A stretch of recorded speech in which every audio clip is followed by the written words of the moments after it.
Teología en perspectiva. Una cosmovisión para la Iglesia Evangélica de hoy, con el teólogo egresado de la FUSBC, Argiro Cano Tejada.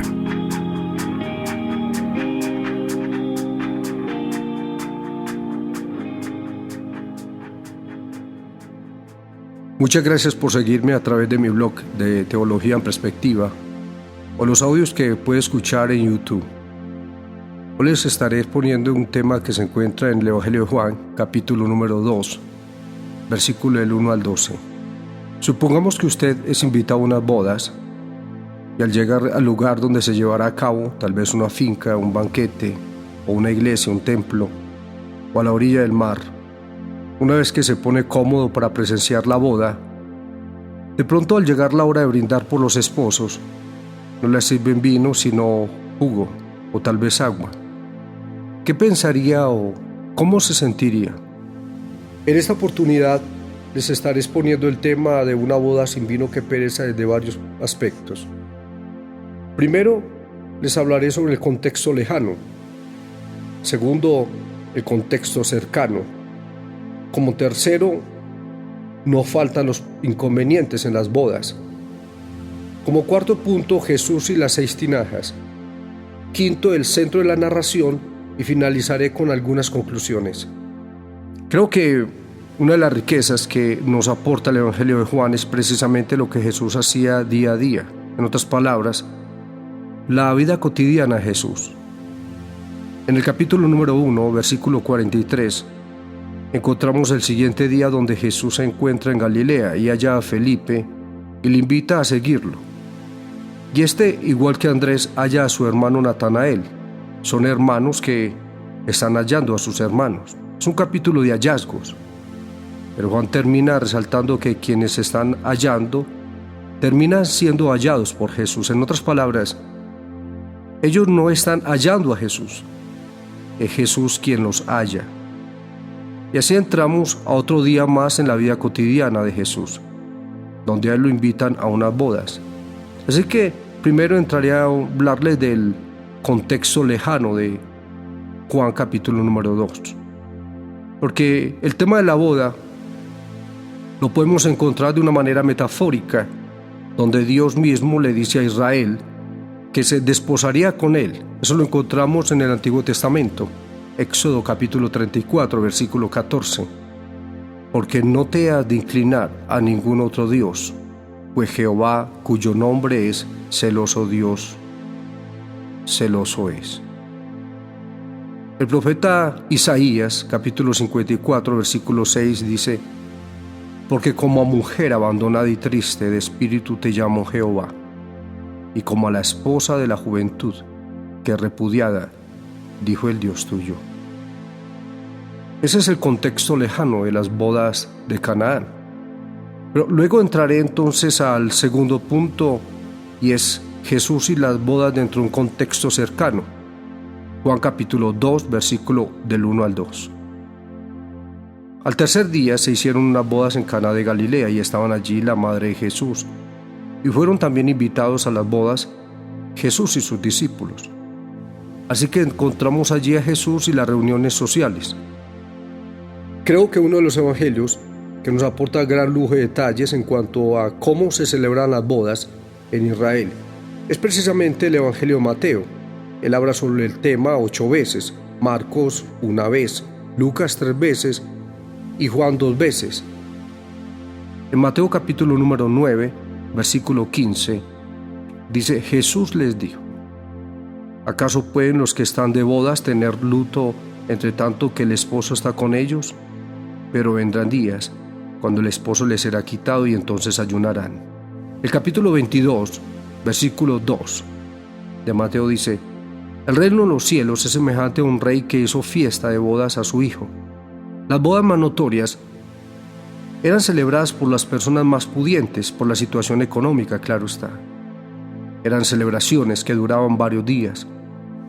Cuando un gobernante deseaba celebrar a su hijo su boda, esto es un tema cultural, porque en algunas culturas son los padres quienes se encargan de celebrar las bodas a sus hijos.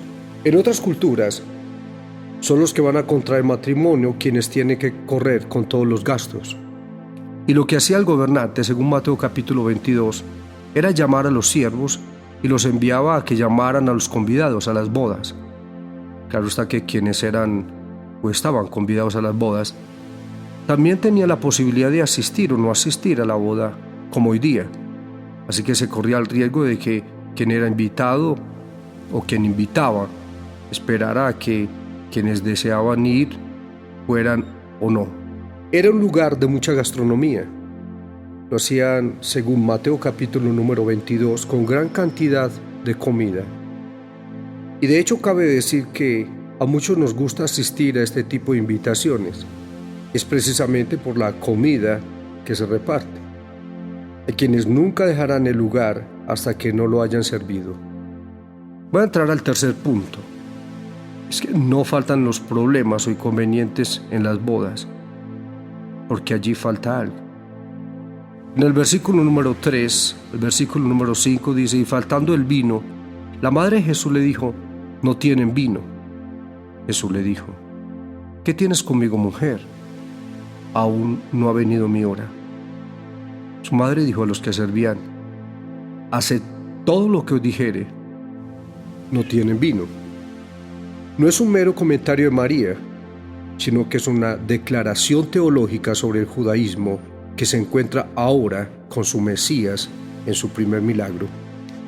El versículo número 3 nos recuerda el dicho de Jesús en los evangelios sinópticos sobre el vino nuevo y los odres viejos. También es un tema que encontramos en Marcos, capítulo número 2, versículo 22. Con las palabras de Pablo en segunda carta a los Corintios, capítulo número 5, versículo 17. Las cosas viejas pasaron y aquí todas son hechas nuevas. En el versículo número 4 quiero hacer una aclaración, porque en muchas ocasiones la expresión de Jesús a su madre ha sido malinterpretada. ¿Qué tienes conmigo, mujer? Pero es una cuestión de formas, ya que Jesús utiliza el mismo término para aludir a la mujer samaritana en el Evangelio de Juan, capítulo número 4, versículo 21. La mujer sorprendida en adulterio, capítulo número 8, versículo 10. También Jesús se refiere a su madre de esa manera cuando está en la cruz del Calvario, en el capítulo número 19, versículo 26, y a María Magdalena en el sepulcro, capítulo número 20, versículo 15. Así que en el versículo número 4, también en este pasaje encontramos una mención a la cruz, porque dice: aún no ha llegado su hora. ¿Cuál lo va a estar mencionando en todo su evangelio? En el capítulo número 7, versículo 30, entonces procuraban prenderle, pero ninguno le echó mano porque aún no había llegado su hora. En el capítulo número 8, versículo 20. Esas palabras habló Jesús en el lugar de las ofrendas, enseñando en el templo, y nadie le prendió, porque aún no había llegado su hora. Capítulo número 12, versículo 23. Jesús le respondió diciendo: ha llegado la hora para que el Hijo del Hombre sea glorificado. Ahora, es importante entonces entender cómo está conformado el cuarto evangelio. Juan escribe formando dos estructuras. Lo que quiere decir es que del capítulo número 1 al capítulo número 12, este evangelio es conocido como el libro de las señales, y el capítulo número 12 al 21 es conocido como el libro de la gloria. Por eso es importante ubicarnos dentro del propósito de Juan, porque va a iniciar este capítulo mostrando la primera señal de Jesús hecha en Caná de Galilea, y es precisamente en unas bodas. Así que Jesús se dispone a demostrar por medio de estas primeras señales cómo las formas religiosas del judaísmo han caído en desuso, y para esto Juan aprovecha una dificultad en medio de la boda: no tienen vino. Entonces miremos lo que hace Jesús. Versículo número 6 al 7. Y estaba allí 6 tinajas de piedra para agua, conforme al rito de la purificación de los judíos, en cada una de las cuales cabía 2 o 3 cántaros. Jesús les dijo: llenad estas tinajas de agua. Las llenaron hasta arriba. Allí encontramos a Jesús y las 6 tinajas. Pero no son cualquier tinajas, son de piedra. Así que esto nos indica que eran las que utilizaban los judíos para sus ceremonias de purificación. Así lo describe Marcos, capítulo número 7, versículo del 1 al 4. Las tinajas de barro podían contaminarse ritualmente y tenían que ser destruidas según el Antiguo Testamento, Levíticos capítulo 11, versículo 33. Pero, sin embargo, según la ley rabínica, las tinajas de piedra no eran susceptibles de contaminación. Teniendo en cuenta que se trataba de una fiesta con numerosos invitados, las 6 tinajas contenían un considerable volumen de bebida, cada una de ellas con capacidad para más de 75 litros. Puesto que Jesús manda a los sirvientes que la llenen hasta el borde, su milagro va a producir más de 450 litros de vino, y se manda a los sirvientes que saquen un poco del agua convertida en vino y la lleven al encargado del banquete.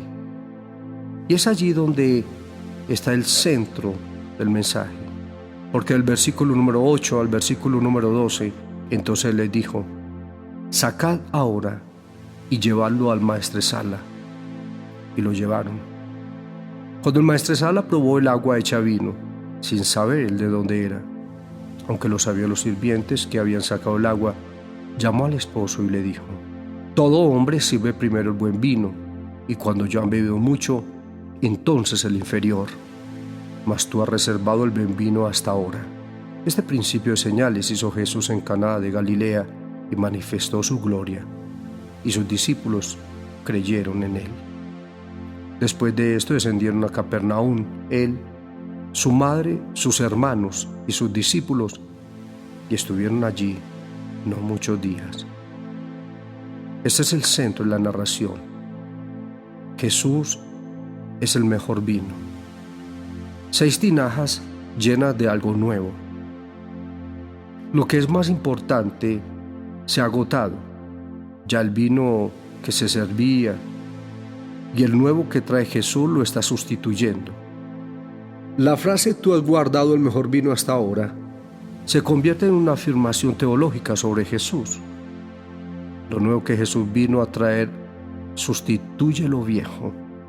Las tinajas de la purificación del judaísmo están ahora siendo llenas de cosas nuevas. Y es la forma en que Juan está escribiendo lo nuevo que trae Jesús. Él sustituirá lo viejo por lo nuevo.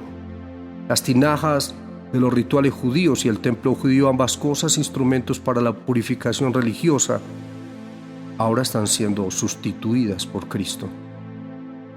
Quiero leer una frase de C.S. Lewis en su libro de El problema del dolor. Abro comillas. Cuando los hombres intentan ser cristianos sin esta conciencia preliminar del pecado, el resultado es inevitablemente un cierto resentimiento contra Dios, al que se considera un ser continuamente enojado que pone siempre demandas imposibles. Cierro comillas. Quiero llegar a mis conclusiones.